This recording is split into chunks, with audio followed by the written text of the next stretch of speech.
3 seasons in, and we're just getting started. You've heard the whispers. You've felt the shift. Now it's time to face the boss. Welcome to Season 3 of the Final Boss podcast, where every episode is a power move, every guest is a game changer, and every Tuesday, a tech takeover, and every Monday is motivational with special guest Thursdays, and sitting down with the Final Boss Sundays, hosted by Turbo the CEO, the architect of insight, the voice of the underground, and your guide through the glitch. Plug in, lock on. This is the Final Boss podcast. Season 3 starts now.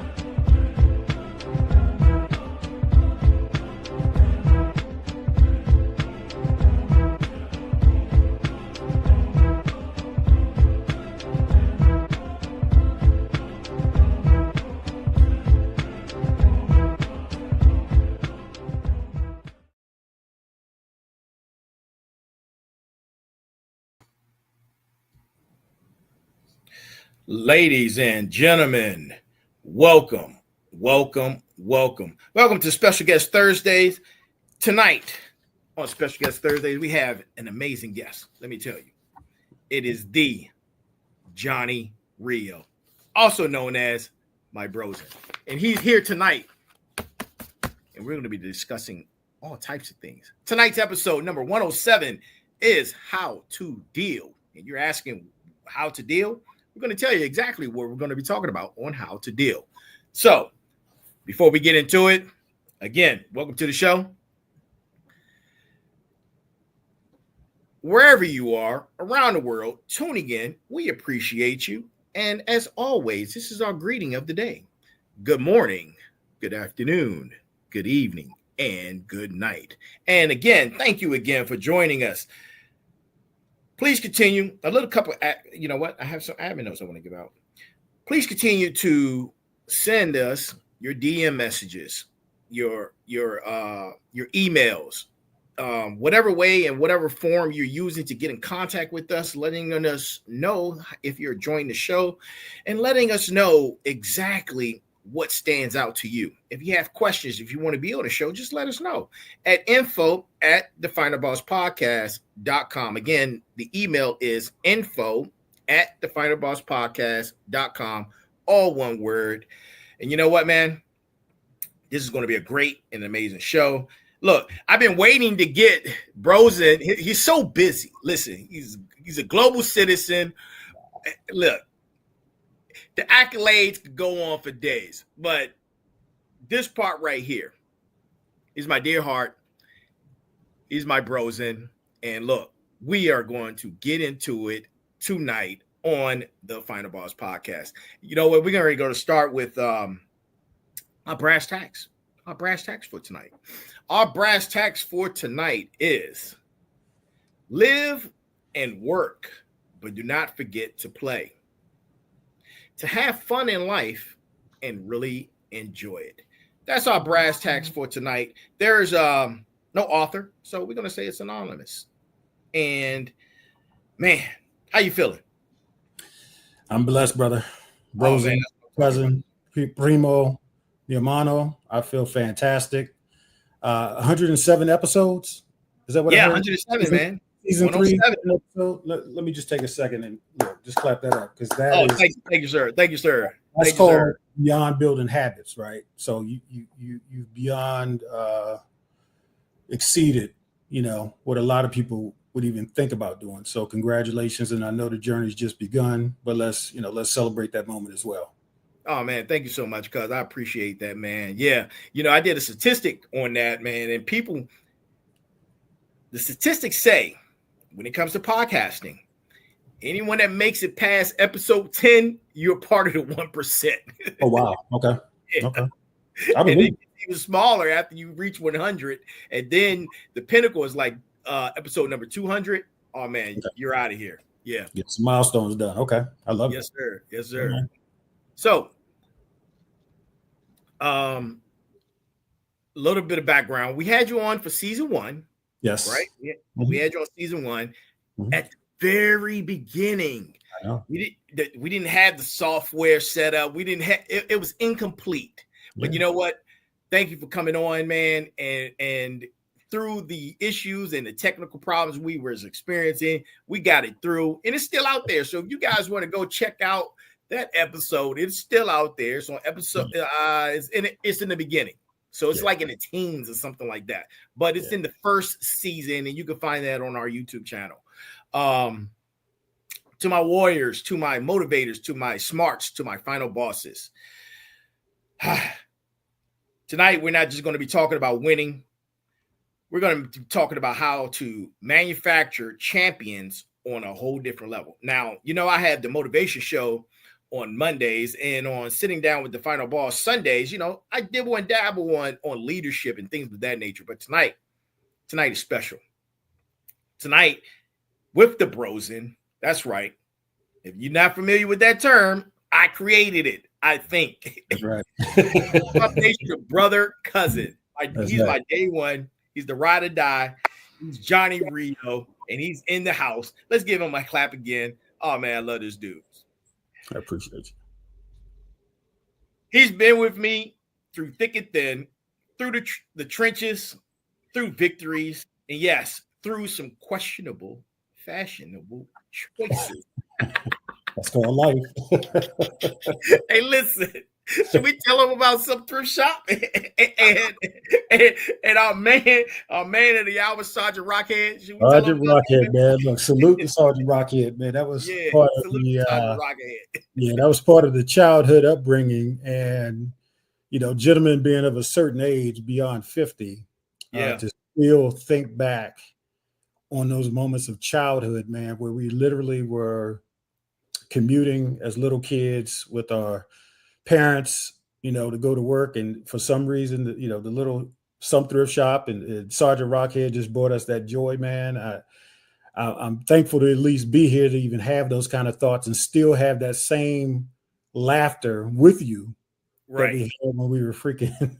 Oh, dude, grade school. Yeah. You know what? I spoke about this, man, on my last episode on when I discussed being happy and staying happy.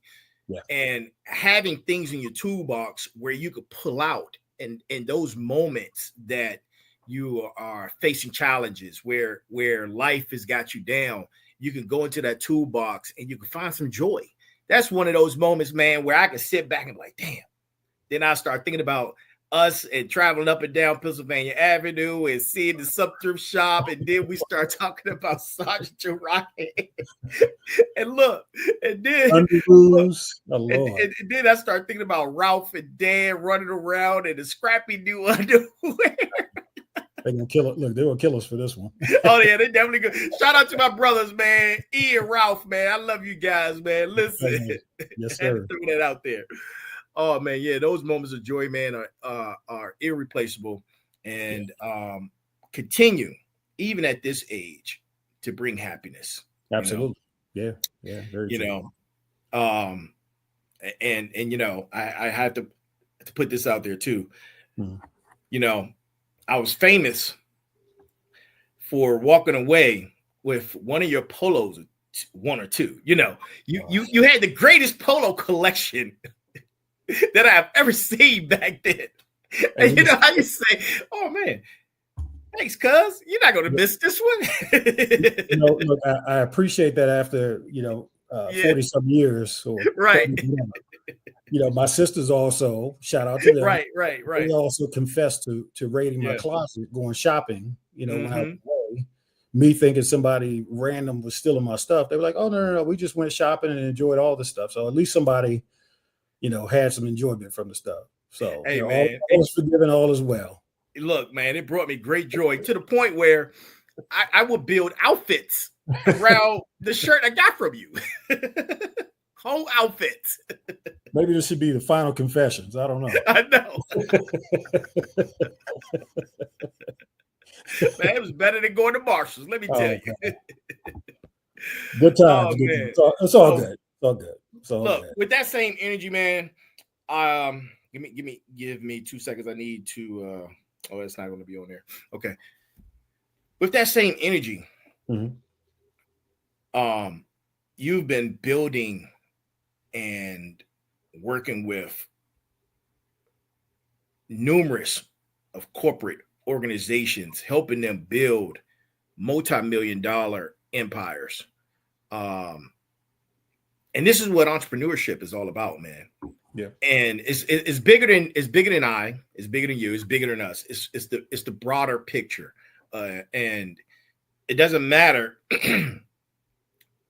when we look back at those moments we were discussing and how that feel. Those moments of happiness are transformed into other moments of happiness when we're able to build and help others, building corporations, assisting corporate and ourselves as entrepreneurs build. And that level of joy and happiness, man, it's like a fire that burns in our chest, in our belly, man.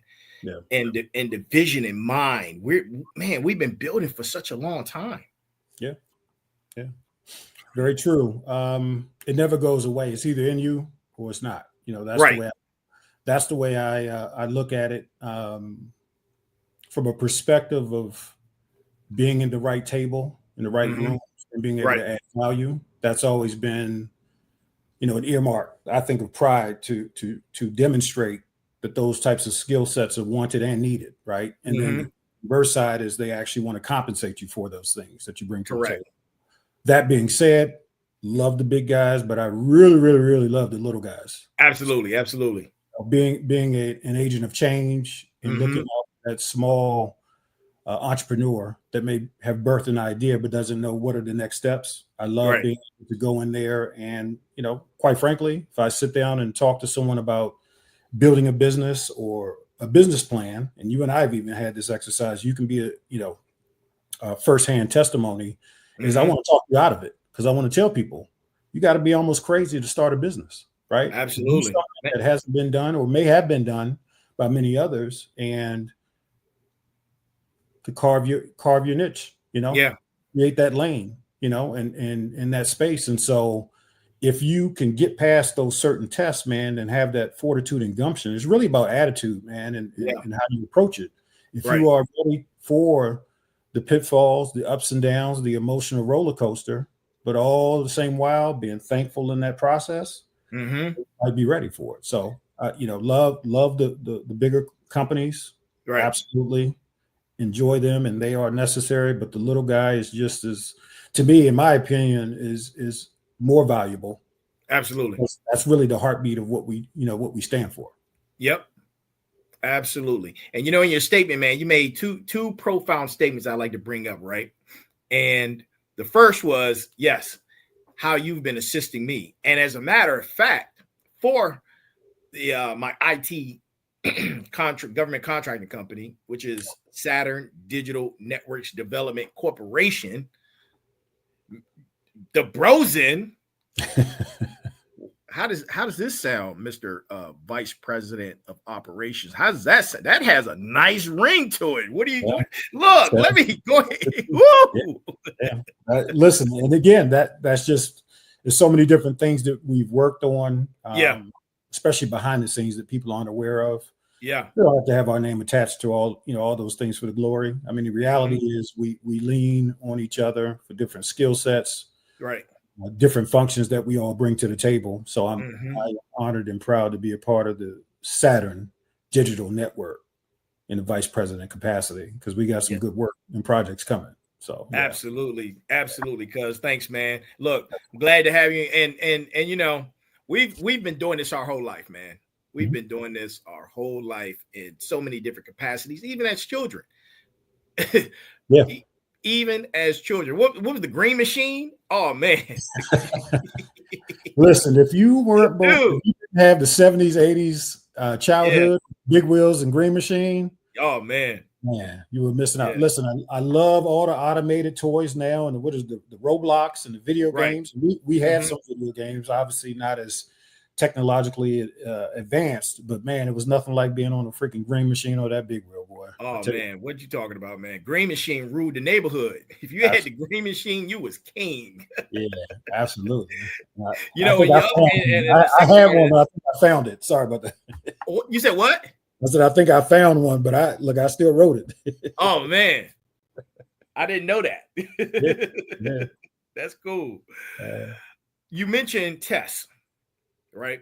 And as you mentioned tests, I want to ask you, as an entrepreneur and dealing with three things that destroy entrepreneurs and their entrepreneur spirit, right? Because what you mentioned about being an entrepreneur and business owner, it's the hardest thing. As a matter of fact, in my opinion, it is the epitome of having faith. Yeah. You are dropping everything to build something from nothing and putting the faith and determination into it to turn it into something tangible and something that people can benefit from. That's faith, man. Yeah. That's faith. So, number one, how to and we're going to be talking about travel too. Okay. So, number one is how to dominate travel in this crazy post-pandemic world. That's number one.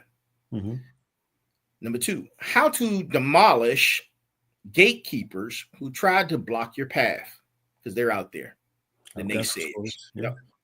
And number three, how to stay peaceful and composed when everything seems to be falling apart. Absolutely. So which one do you want first? Do we just dive in? No, man. Yeah, just dive in. Ooh, okay. I think I want to. And you can lump them all together. Yeah. No, give me a quick one. I'll jump into it. Okay. I'll jump into it. I want you to give me one, because I can start all three. Okay. Well, you start all three, and then I'll piggyback off of that. Okay. Yeah. So travel, how to dominate travel in this crazy, chaotic environment.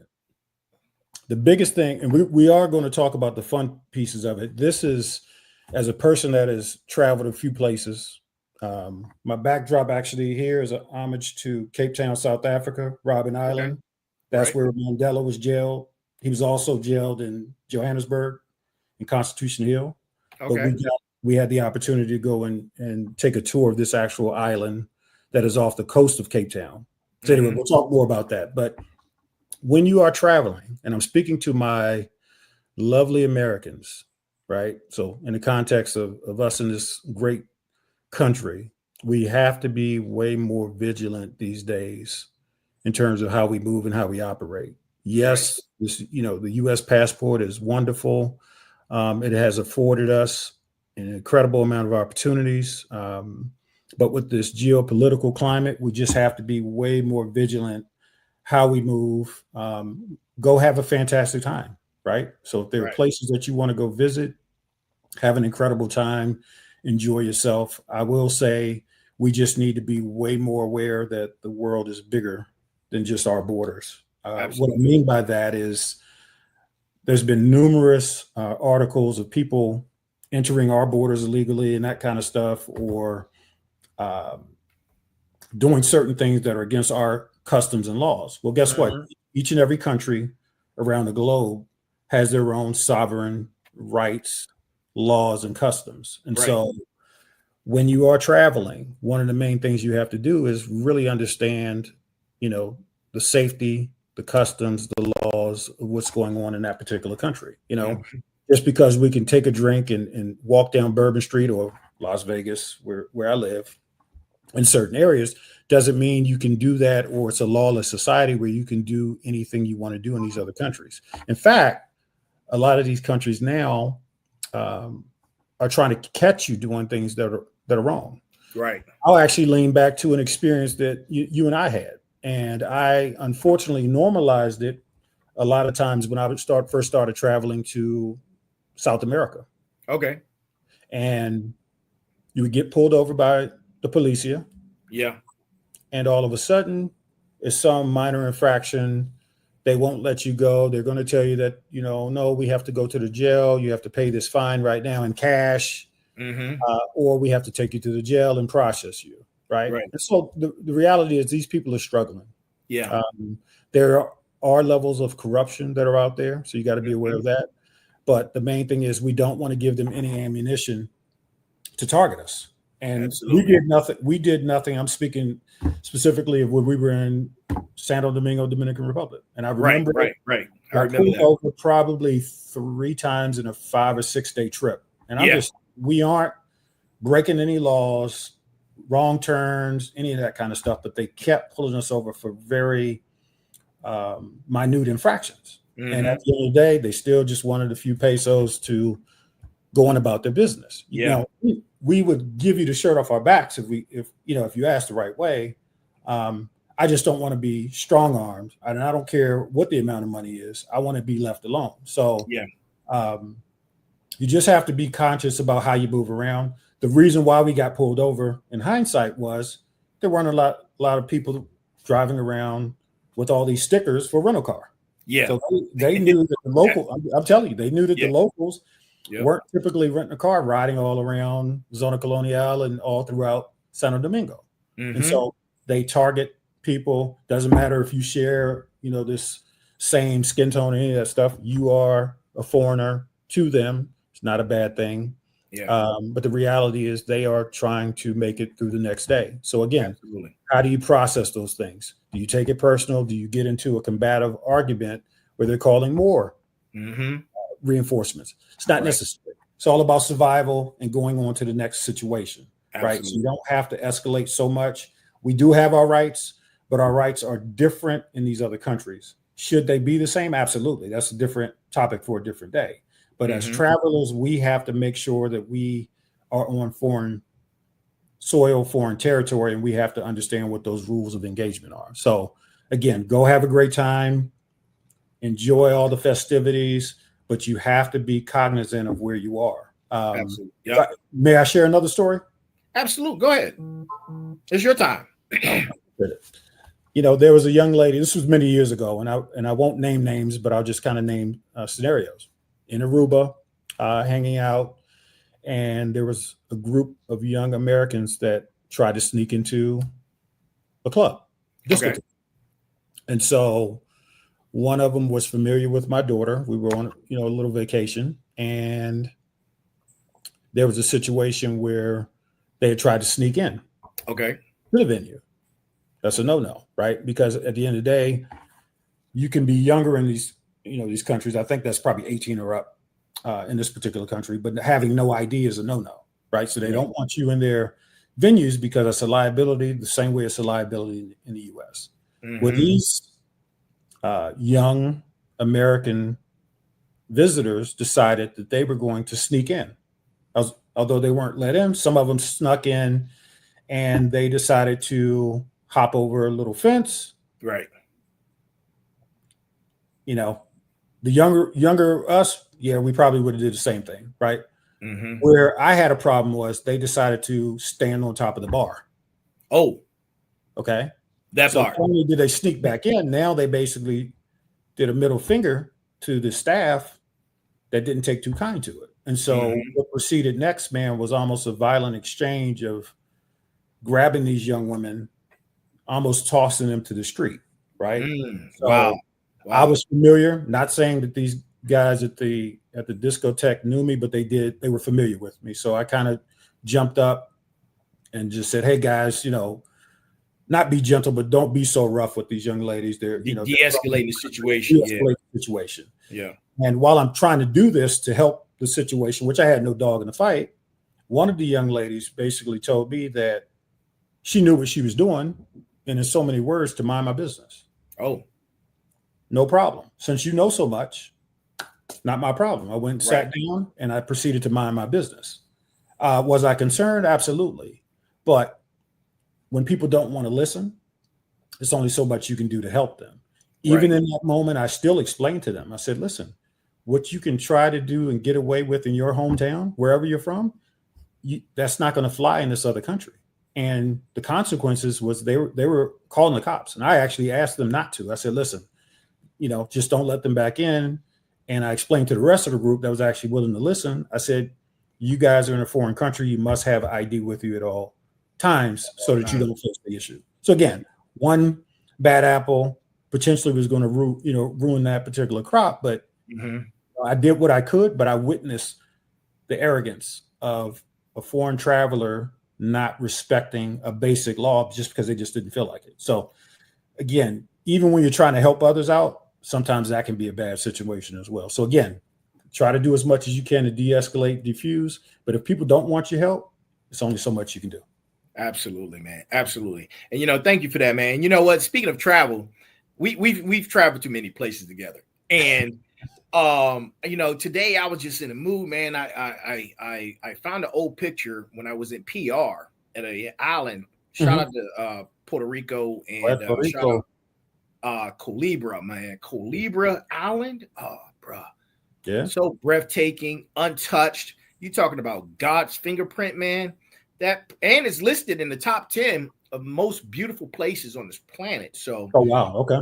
Yeah, it's definitely one of God's fingerprints, man. It's like a hidden gem, and it's not commercialized. Oh man, it's such a beautiful beach, man. The water is just turquoise. Oh, dude. Oh man, I love that place. But we were talking earlier to my final bosses, to my smarts, to my motivators and warriors. Listen up, guys. I don't know what's going on, but I feel like I'm being spiritually and mentally led to a place that I've never been. And it's in Brazil. It's the second largest Africana population. I think Africana is the correct word, outside of Nigeria, population wise. And you said you've been there before, man. I have to go here, bro. I got to go there. Yeah. So you're talking about the beautiful Salvador, which is the capital of Bahia in northeast Brazil. All right. And yeah, no, it's so interesting because we say randomly, but there are no random things, right? We were just talking like we normally do, conversation just going and going and going, and then all of a sudden you're talking about, man, you've got to go to this place called Salvador. And I'm just like, dude, I've been there. I know, that was crazy. That was great, man. I can't tell you. I think about this place every single day. Hold on, I'm listening. Okay. Yeah, no. So wonderful place to go. I had the opportunity to go for Carnival. Okay. And that was on the bucket list. Of course, Rio Carnival is internationally known. We ended up hanging out in Rio at the end of Carnival that particular year. I think it was 2014. But we wanted to go and experience the more local experience within Brazil, which was going to Salvador. And I'll tell you, man, it was interesting to travel there because we actually had to, I believe we flew to Rio and then had to fly Rio south of Salvador, but we had to fly south and then go back north on a local airline. Anyway, beautiful experience, but it was just magical. Carnival, by far, if you haven't done it, it's a no-brainer to do. I've had the benefit and the exposure to do a Caravana in Toronto, which Toronto is my favorite city in North America, by the way, still to this day. All right. Various islands in the Caribbean, but my bucket list was hitting Brazil for Carnival, and it did not disappoint. You were even asking about just some of the vibes down there, and I will tell you that Salvador is a very bohemian, eclectic vibe. And what I mean by that, we would walk, they had these cobblestone, like old towns called the Pelourinho. So you walk into Pelourinho and we would see these bohemian, eclectic people from all walks of life. I mean, some people literally backpacking or bicycling or taking a motorcycle from Seattle, Washington, right? And they had literally been on this hike or trek for the last 3 months. And I'd say, hey, how long are you staying here? Oh, we'll stay here more or less for another week or two or a month or two. We haven't decided. These people were enjoying the energy. They were drawn to these various places. Salvador was for Carnival for sure. But I met so many different people from different walks of life there. I mean, it blew my mind. And some of the people, they stayed in the hostels and all that kind of stuff. We weren't that adventurous, as far as accommodations, but people were just down there figuring it out, man. They were doing barter and trade system. So some people were just artists. They would go and create paintings and sell them for money to eat or go out and drink or party and that kind of stuff, or for a place to stay for a few days. It was really amazing because we don't think about it in that context. Like, man, I'm down in a foreign country. Let me just go and take something and barter and trade for it. But there were just a ton of people down there with all types of arts and crafts that were not only surviving, but they were thriving. They weren't missing the meal. They weren't lacking any type of joy. They were present in the moment. They didn't have a deadline in terms of when they were going to get back. Again, a lot of it resonated with me, regardless of, the type of accommodations they had. It just resonated that they were brave enough and bold enough to just be out in the world, and whatever it was going to offer, they were fully receiving it. There was also a young lady who left an indelible mark. She was traveling by herself at the time. She was 20 years old. Wow. And I saw her from a distance. She had on a tank top. Okay. And I remember seeing this beautiful map of the world across her shoulder blades. Okay. And so I literally just walked up to her and I said, I have to know you. And she's like, I said, where are you from? And I believe she was either from she was definitely from Europe. I want to say the Netherlands. Okay. But I was just intrigued by this young lady, and I said, you have to tell me what your story is. And she's like, well, I've been here I told my parents I basically had to go on a sabbatical. Okay. A year. She didn't want to go to school immediately. She wanted to go and explore the world. Right. And so my fascination with her was two things. She had this amazing globe tattoo on her back, and then she was traveling by herself for like the last year as a 20-year-old. Wow. Right? Wow. She's figuring it out. I mean, dude, that's incredible. Yeah. Her name is Maya. I don't know where in the world she is these days, but I need to look her up. But I'm gonna tell you, and she knew. I used to check on her. She had gone, I believe, to Israel after that. She had gone to Wisconsin, of all places. I think she had some relatives or such in Wisconsin, and she ended up back in Europe at some point. It might be Sweden, but anyway, she ended up back in Europe at some point. I haven't seen much of her in many years, but the impact of what she did was she was bold enough as a young person, as a young woman, right, in all these dangerous places they tell you to don't go. She said, she was drawn to go and be out in the world, and she was bold enough and strong enough to go and do that. And so it really inspired me. Man, that's definitely inspiring. Yeah. On top of that, the symbolism for that tattoo, it wasn't about the tattoo. I mean, it was impressive, don't get me wrong. But this young lady, in my mind, she was willing to carry the weight of the world on her shoulders and go out there and do something different. So Absolutely. that hands down was one of the most impactful things that I had experienced in Salvador and just in general in traveling the world. Man, what a great story. Hey, hold on. Shout out to Mia, and wherever you are, you see this, you recognize this gentleman, the Rio, Mr. Brosen. Yes, sir. Listen, shout out to you. I'm going to track her down. Yeah. If she's still online, I'm going to track her down. Matter of fact, I'll track her down and see what she's up to and bring her on the Final Boss. Dude, that'd be crazy. Yes, that sir. would be crazy. Yeah, young lady. Let's pivot. Oh man, that was a great story, cuz. And again, shout out to Mia. We're gonna find you, Mia. We're going to find you. But so, let's pivot for a second, man. Okay. Let's talk about let's get into some core business talk. Okay.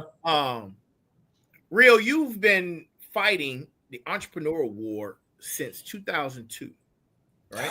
Yeah. What makes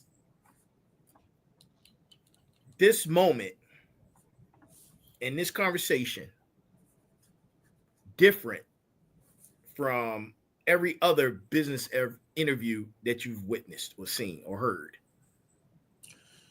You know, number one, it's been a long journey. I know, but it's a journey that I've chosen, right? Right. And it's just something I've always been drawn to. What do you Yeah. say, like moth to the flame? So business these days, I think is changing, just like life, just like everything else, right? The climate of what we were able to do yesterday, a year ago, 5 years ago, 10 years ago, 20 years ago is different, and you've Right. got to adapt and adjust to whatever that particular environment is. Fundamentally, I believe business stays the same if you Right. are true to your, core principles, right? Those things don't change. It's all about what you believe in. Are you trying to serve others? Are you trying to solve problems, add value? The list goes on. The transactional, I want it now aspect of just the world in general that we live in. I call it the easy button kind of model, right? It's a great commercial. You press the easy button and somebody comes out and solves whatever, computer problems or whatever type of problems you have. Right. Well, the reality is a lot of people think that they can go and press this button and these problems are going to magically go away. No, you've got to roll up your sleeves. Yeah. Get back to problem solving, right? Yep. Use this thing that God gave us. These computers, technology are wonderful. They are amazing tools, but they are not going to do the work for you. Right. They can help you along the way in that process, but you fundamentally have to come up with a strategic way to tackle these problems to solve it. Absolutely. That to me is still a fundamental thing. I love technology, seeing the pervasiveness of it over the last probably 15 years that I've been in kind of enterprise tech space. It's amazing, to see the forefront of what we are able to do as mankind, right, in society. Yeah. And the velocity at which we're moving is just insane. It's incredible.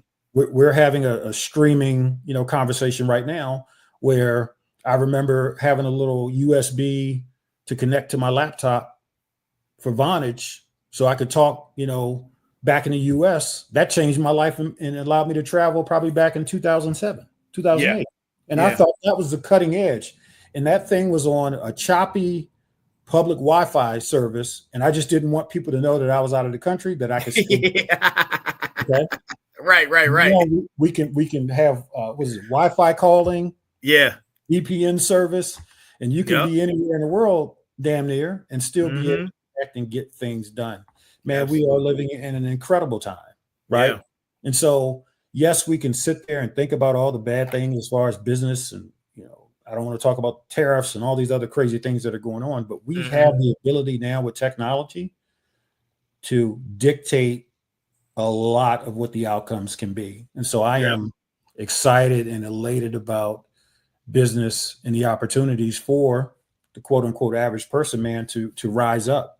It's all about birthing these ideas. It's all about executing on these ideas. It's all about listening to the feedback on these ideas, tweaking where you need to go, then wash, rinse, and repeat. Sometimes you don't have to make it so complicated. Some people really love to hear themselves talk, although we're doing a podcast, no pun intended, love it. There's an educational aspect of it. So as much as we enjoy talking about ourselves and all the glory, we also love to listen and learn, because learning never, ever stop. No, this is a learning platform, man. I say, listen, let's get educated. This is what this is about. Because and in my opinion, man, I've been building a community, and I tell the community all the time, the community is the smarts, the final bosses, the motivators, and now recently I have added the warriors. We're all in this community, and we're all on this journey together. Yeah. I don't have all the answers, but we can come together as a community and figure it out. And thank you for the verbiage you just provided for us on core business. And I tell people all the time, we talk about, I say, you know what, let's talk about your stats, and the audience needs to know who they're learning from. But here's the thing, right? People don't know that humans need three things for them to be able to transition and learn from someone, right? Mm-hmm. Those three things are ethos, pathos, and logos. Those provide the credibility. And you have credibility, right? And you mentioned in the beginning that, man, I'm on episode number 107. There's definitely a lot of credibility in that. Absolutely. So, I know you've been involved with a lot of different things, man. But tell us about RIO3 Consulting, HarleeQs and HarleeQs, I'm sorry, global operations. Break that down for us. Well, RIO3, which is Rio to the third power. Okay. Right. Cube. Yeah, Rio Cube. The Rio to the third power consulting is my brainchild, and our motto is consulting intelligently. The reality is you want smart people to help you figure things out. And so from our perspective, working with Fortune 500 companies, Fortune 1000 companies, small businesses, nonprofits alike, there are a lot of common things that people deserve, but may not necessarily think they can budget for, right? And so we wanted to be able to offer white glove, high level consulting skill sets to, I don't want to say anyone, but those that are willing to take on that type of expertise. Right. So, RIO3 Consulting happened after I got back into tech, was doing some software and, hardware selling and that kind of stuff. But it was always, my goal was to get back to just doing my thing. Okay. And I believe that things don't have to be so complicated, right? Right. So you can look at it through a different lens and different perspective and come up with fresh ideas or different ways to view these problems. That's where the consulting aspects come from, to help other organizations that are stagnant, stuck, and don't know what the next steps may or may not be. Okay. As far as HarleeQ, another business started out here in Vegas, service-based. We have been in the hookah, nightlife entertainment for the last 6 years, roughly. We have took a step back. We've reinvented kind of what that model is going to be. We are focused more on enablement and serving in the hospitality industry through some creative offerings. I'm working on the trademark, so I don't want to speak too far to it. But right. We are focused on supporting other venues to help them expand their revenue, expand their creativity, expand their offerings so that they could be much more successful, whether it's from a marketing perspective, a new service offering, those type of things. And from our perspective, I've always had a global view. I've been a world for a long time. And so I am awake all around the clock. If I need to be on a call at 2 a.m. speaking to some partners in China or Japan, I'm willing to do that. If I'm talking to some folks that I've met in South Africa or over in Zanzibar, right, or Ethiopia or Italy, doesn't matter. If there is a time zone that I need to accommodate for my clients, I do that. I've always done that for many years. And so the global aspect of it, the world is shrinking because we have faster access to information, and more exposure to one another's cultures. Yes, we consume a lot of entertainment and those type of things, but the reality is the world is getting smarter just because we have more access to information and people are understanding that this is a global competition. There's some slogans out here, and I won't give any energy to, kind of what the U.S. is pushing from a, us first type of perspective. Right. We're entitled to that, but that's a 40 or 50 year ago mindset. The reality is, if I can hire the best talent across the globe, I'm going to do it. If I can do it in a very compliant way, in an easy way to pay my people across all kinds of geographical boundaries, then I'm not going to wait around for people to say, hey, I don't know if I can, do this job. Do you have a laptop? Do you have a high-speed connection and a reliable phone? And we can use WhatsApp. Right. We can get you guys onboarded and let's get a project done. In fact, we're almost doing a disservice because the world is full of beautiful, bright minds. Yeah. And we've only been exposed to a certain segment. Right. We have an incredible population of people in the U.S. What is it, 330, 350 million people? Yeah, 330 something. What's the total population in the world? 7-8 billion? Yeah. We've got a lot of other people that we can tap into for talent. Absolutely. I agree with you 100%, man. 100%. So from that perspective, just having a global view, and I've always been, and they can write this one down, a xenophile. So a xenophile embraces other people and cultures, right? A xenophobe is afraid of those things. I'm not afraid of it. I embrace it. So a xenophile really embraces other people from other places. Right. You want to have that inner xenophile. You want to be curious about other cultures.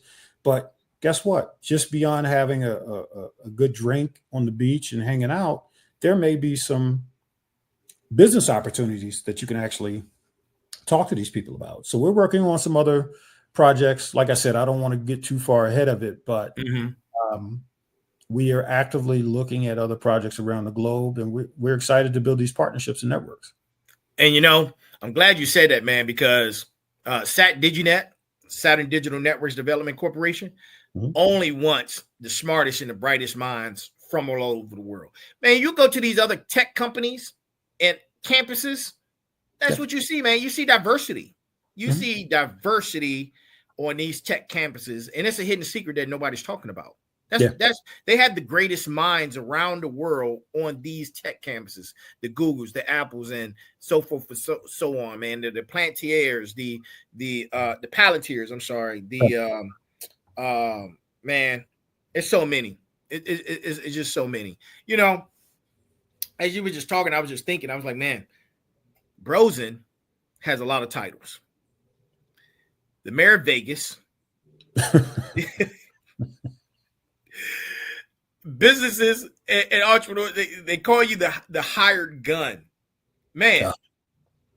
Tell me about that, man. What does that really mean? Before you know what? Before you say that, I'm sorry. I'm sorry. I remember a time when we would just watch movies together, and it was a movie, man, that we were watching. We got really inspired, and these dudes, they I can't remember the name of them. I think War Dogs. War Dogs, or it was the two guys. They were best friends, and one started a government contracting company, and they were selling guns all over the world. And we was like, "Yo, let's get this bread." Listen, if don't get me wrong, what was the name of the movie? I don't remember. What's it called? I think it was War Dogs. We have to look it up real quick. Yeah, go ahead. I'm listening. No, so looking at something like War Dogs and or Wolf of Wall Street, just kind of movies. Don't get me wrong. Don't do illegal stuff for the record. Right. Yep, it was called War Dogs. Yeah.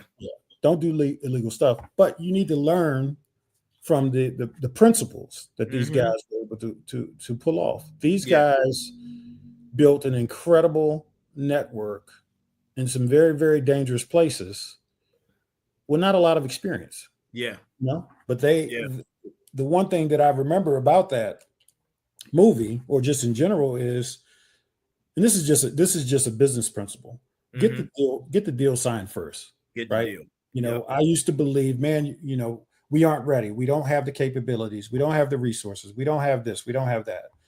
One of the things I learned from a gentleman that I used to work for was the most difficult thing to do in business is get a signed agreement to move forward. Hiring the talent and pulling in the capabilities and resources to do the delivery.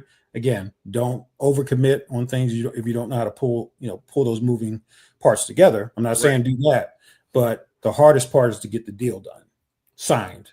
The delivery piece, there's, again, a tremendous amount of talent that's out here in the world that wants to work. And you can find those people, but the hardest part is getting the deal. Those guys were getting $50, $100 million contracts and then figuring it out. Yep.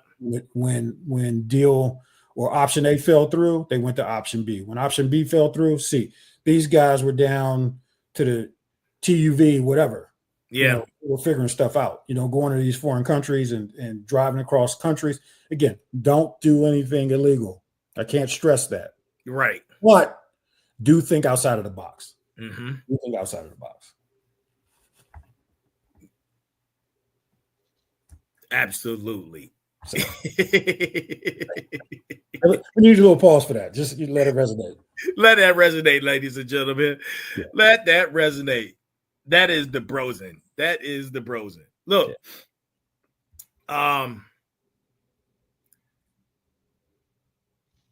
what's your go-to technique when you feel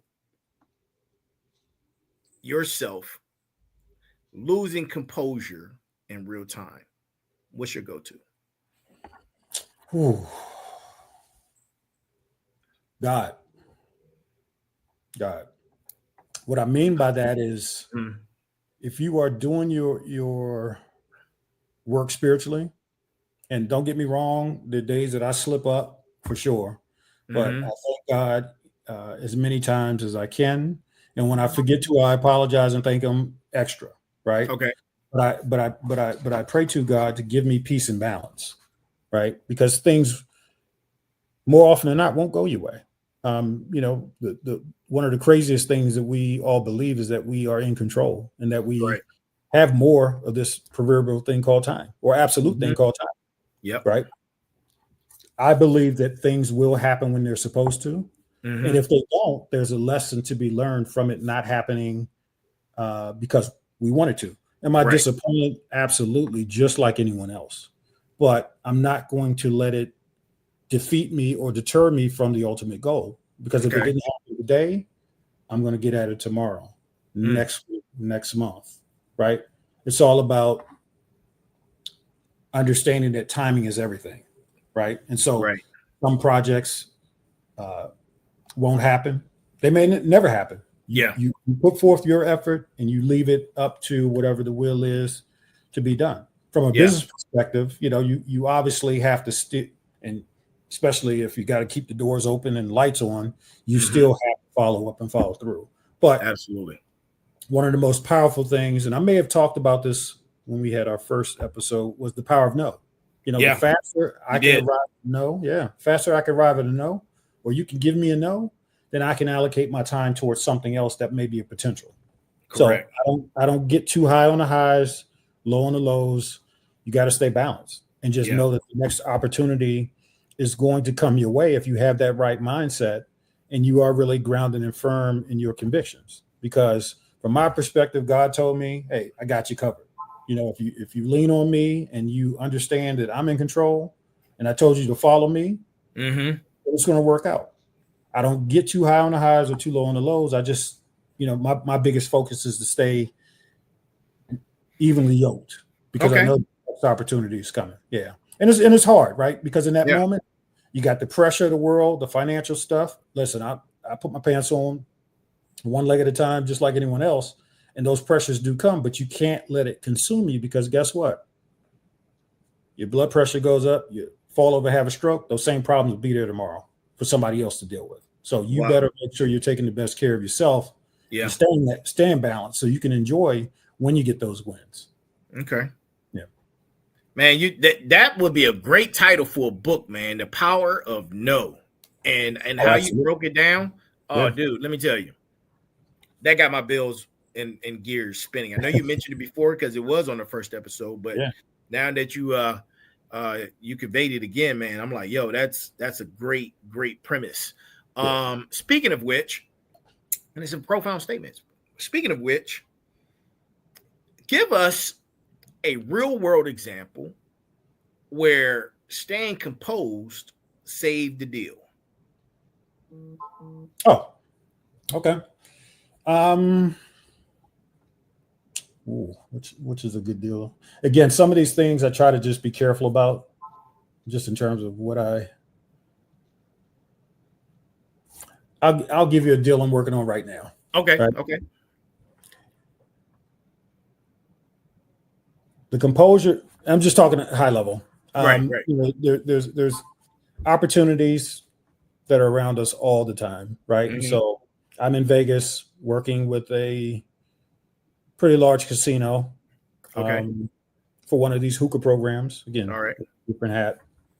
And the conversation came about because of existing relationships and said, hey, we put the program together, whatever.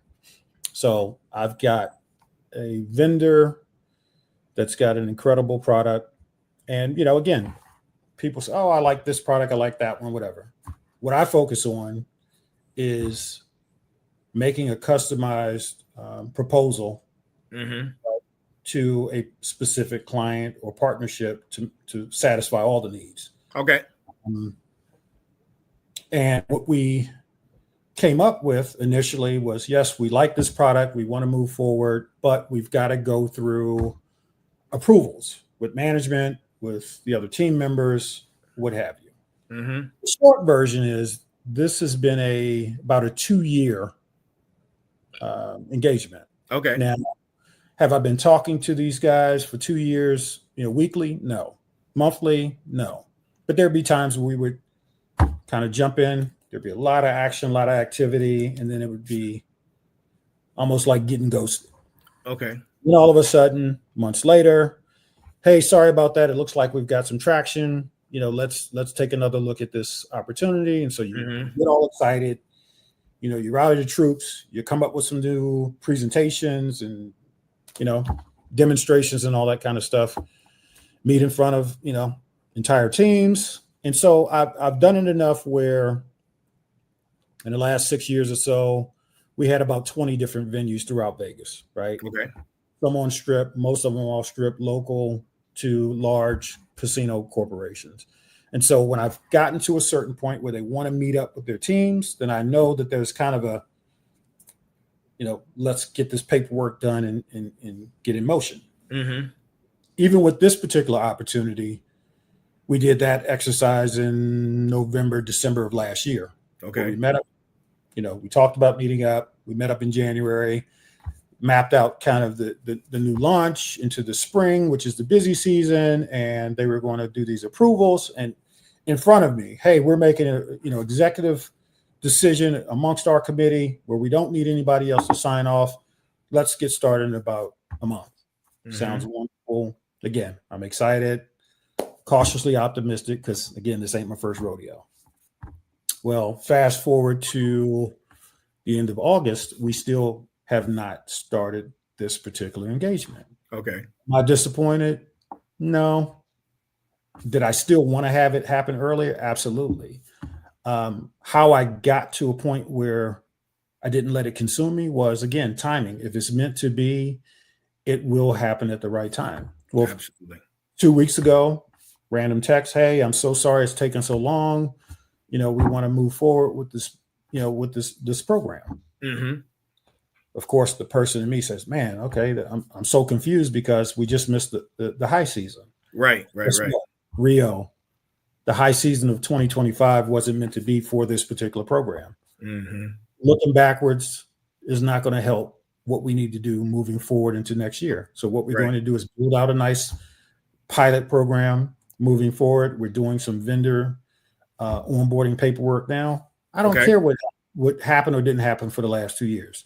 I am thankful and grateful that I got that text 2 weeks ago and that we are moving forward with some paperwork for this new program that we're going to test out a little bit during the slow season, and come next season, high time, we'll be ready. We will perfect and tweak the program as it needs to be really, really ready for 2026. And I'm okay to, God was giving us that, but that was something I never thought I'd say, man, I've been waiting around for 2 years for a particular opportunity to land. Yeah. I thought they just said, hey, 2 years ago, they just, oh, sorry, management changed, things changed externally. They had a new manager that said, hey, no, I'm open to looking at this program. Okay. Then you get into the corporate aspects of people having to sign off. They're busy with their other functions. And you, as bad as you might want it, you still have to kind of get fit into that queue that business has to, has to fit you in. At the end of the day, it's a multi-billion-dollar corporation that wants to do business with us. And that's a beautiful thing. Exactly. And it took 2 years, fantastic. You know, we're happy to still get engaged. But I didn't lose any sleep over it. I chalked it up and I just put it out in the universe and said, if it's meant to be, it will be. If not, I'm going to keep it moving. And which I have. I didn't lose any sleep over the summer worrying about why we didn't, you know, why it didn't happen. And I was pleasantly surprised. In fact, the feeling was even better because I wasn't even thinking about it when I got that text. Gotcha. And they've been hot and heavy, you know, with let's get this paperwork done and that kind of stuff. In fact, I need to follow up by tomorrow to see where we're at with that. That'll be one of the other things we talk about as a follow-on once I can officially announce, you know, the little partnership that we have. Listen, that'd be perfect, man. I'm great to hear about it, and thank you for sharing that with us. Real quick, man, rapid fire, real quick. Yes, sir. 3 words to describe your business philosophy. Ooh, 3 words. Honesty. What are my 3? Ooh, that's good. Honesty for sure. Integrity. And delivery. Nice. Yeah. Honesty, integrity, and delivery. Love it. Second question. And we're doing rapid fire real quick. Okay. What book can you give to entrepreneurs and that's a must read? I'll give you just 2 real quick. I think when I first kind of got out into entrepreneurial spirit, Rich Dad, Poor Dad. Okay. Touched me. And then the 4-Hour Work Week. Okay. That changed my life. The 4-Hour Work Week. And then they've got the extended edition, probably second or third edition on the 4-Hour Work Week. Those, if you want to understand how to not just start a business, build a business, you need to build business systems because ultimately the most important thing we have is time. The most precious thing we have is time. Right. And although I love business, I love going to the beach. I love being able to travel. I love being able to be with friends and family, living life. Yeah. Business should be and can be a vehicle or a series of vehicles that can support lifestyle. Right. You know, from my perspective, building those businesses up, freeing up that time is the most important thing because it also allows you to look at other ideas and that kind of stuff. You don't want to simply be working in the business all the time because you could make a ton of money, but when do you ever have time to enjoy it? Exactly. That's a great point. And lastly, you might have developed a new mantra, but I remember you had this mantra, man, from back in the day. Okay. And, what is it? It used to resonate with me all the time. And I would just think about it. And I was like, man, that's a great mantra to live by. Do you remember which one I'm talking about? You know how many conversations we've had over the years? I know. It went trust me. Oh, okay. Yeah. Trust, like, and believe. Yes, trust, like, and believe. Yep. Yeah. So people would do business with people they trust, like, and believe. Yeah. Again, when you think about trying to win a new client, do business, it's about building that rapport. It's not about how great your product or service is. That actually is important, but people do business in general with people they like, trust, and believe. That's exactly what it was. And like then there was me, trust me, do business with me. Yeah. Like me, trust me, believe me, and then we'll do business. Man. If I don't like you, I don't trust you, and I don't believe you, why would I do business? Why would you do business? Yeah. But I remember one that you said that was profound, and I never forgot this. I'm all ears. Tell me about it. You said a few years ago, and this was just a random conversation, and maybe you use it often, I don't know. But you said, you know what? We were talking about building relationships, and you said, you know, Rio, relationships is a new currency. Oh, yeah. And then you just went on, and I was just like, wait a minute. Yeah, that came from out of that conversation we were having. But listen, relationships is a new currency. And so you either are pouring into it or taking away from it. And so that currency, that value changes, right? Yeah. I remember talking to Binky, shout out to my little Binky, my niece, and she didn't understand. She was probably 15 or 16 at this time. And this touches on, again, relationships as new currency. I told her that we were talking about different friendships and relationships and that kind of stuff. And I said, you need to treat every relationship like a bank account. Yeah. Right. And so with any bank account, before you make a deposit or take any money away, start at zero. Right. Yep. You set up that account. And I said, in order to make withdrawals, you must first make what? Deposits. So you need to be making deposits into those relationships, into those situations, so such that when you start to withdraw, you've already had an ebb and flow of those relationships. And then what I left her with, which really was a message for myself, was if someone ultimately just keeps withdrawing from that relationship, you have to do what? Close the account. That. Wait, man. That right there. As excited as I was to tell her, I had your reaction when I first said it. And I was like, whoa, wait a minute. Yeah, man, that just let that marinate in your spine. Absolutely. In order to make withdrawals, you must make deposits. Yeah. Man. Well, cuz, I don't know how much time you have. We can continue and we can do this all night, but we've reached that mark. Have we? Man, we have.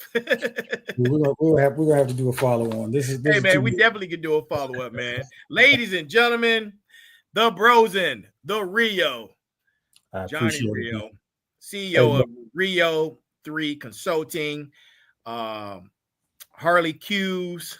Yes, sir. Hookahs and entertainment. Whew, man. Yeah, that was fun. It was fun, man. When you're having fun, time goes by fast, man. When you're having fun. Listen, we just talked. We were speaking earlier for what, 30, 40 minutes before we even got on with this one. Exactly. And I looked at it, I'm like, wait a minute. This content. We need to get off the line. I'm like, hold up, man. Let's stop this conversation because this is content right here, and we need to let the people in on it. But thank you for being back on, man. Let's look at each other's schedules and plan and put you down on the calendar for coming back. I'm looking forward to continuing this conversation. There's so much more that, man, we didn't even get into, man. I know. So much more that we didn't even get into in reference to business travel and the things that we said we was going to discuss. So I'm looking forward to having you back on the show. Ladies and gentlemen, that is our show. Thank you for joining us. To my final bosses, to my smarts, to my motivators, to my warriors. Guys, I hope you're taking great notes right now. And if you are, send me a picture of your notes. I had a viewer send me a picture of their notes the other night from some of the shows they've been watching, and they said, "Boss, I'm locked in. Boss, I'm locked in." Absolutely, and that's what I'm talking about, man. We're on this journey. I said this. We're on a journey together. We're in a community, and this is where we are. And we're all trying to get up to the fired up train. And the fired up train only accepts greatness and excellence, man. Bring your excellence, bring your greatness to the fired up train. The destination is success. And that's where we're headed. So with that being said, man, look, remember this. There's a heavy pain that comes with discipline. And there's an even heavier pain that comes with regret. Amen. Good morning, good afternoon, good evening, and good night. That is our show. Always be balanced, always be equal, and always be smart. Till next time, this is Special Guest Thursdays. I am the Final Boss. Our special guest, Jhonny Rio. We are signing off. Until next time. Ciao. Enjoy. And I'll see you guys again on Sunday for sitting down with the Final Boss Sunday. See you then. Talk to you soon. Goodbye. No, hi, baby. Go Rams. Oh, I love it.